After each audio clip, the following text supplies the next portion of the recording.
Today, I'll be showing you how to replace display boards on your CleanTech hand washing station.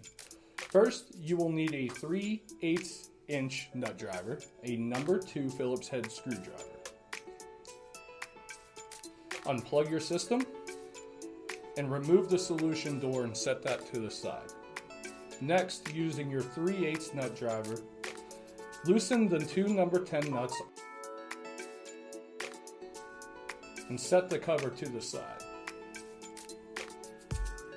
This will give you access to the control panel, which the board you are replacing is underneath the Meritech CleanTech sticker.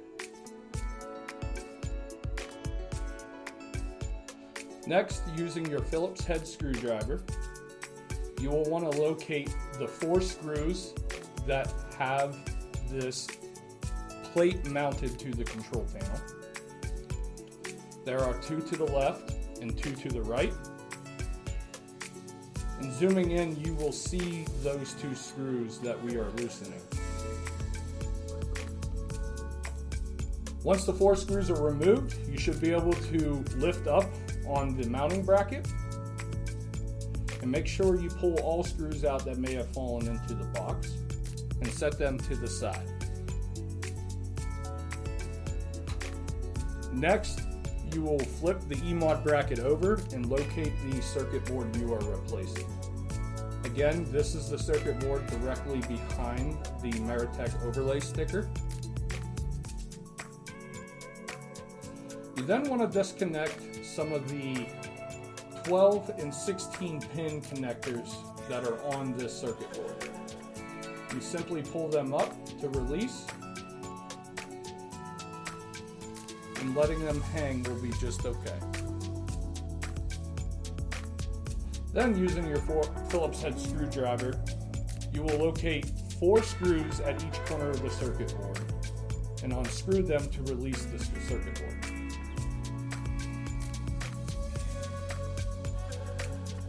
Then grab your new circuit board and make sure the orientation is the same way you removed the old one, and then go ahead and attach the new circuit board to the E-mod bracket by way of your Phillips head screwdriver. Once the new circuit board is in place, you may then reconnect your position harnesses as they were before you removed the circuit board.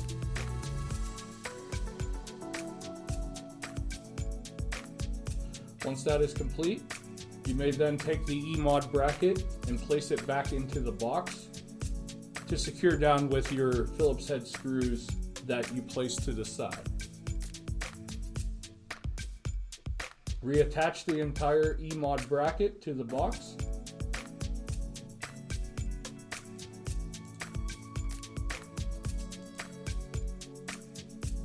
And place the cover back on the electronic control board.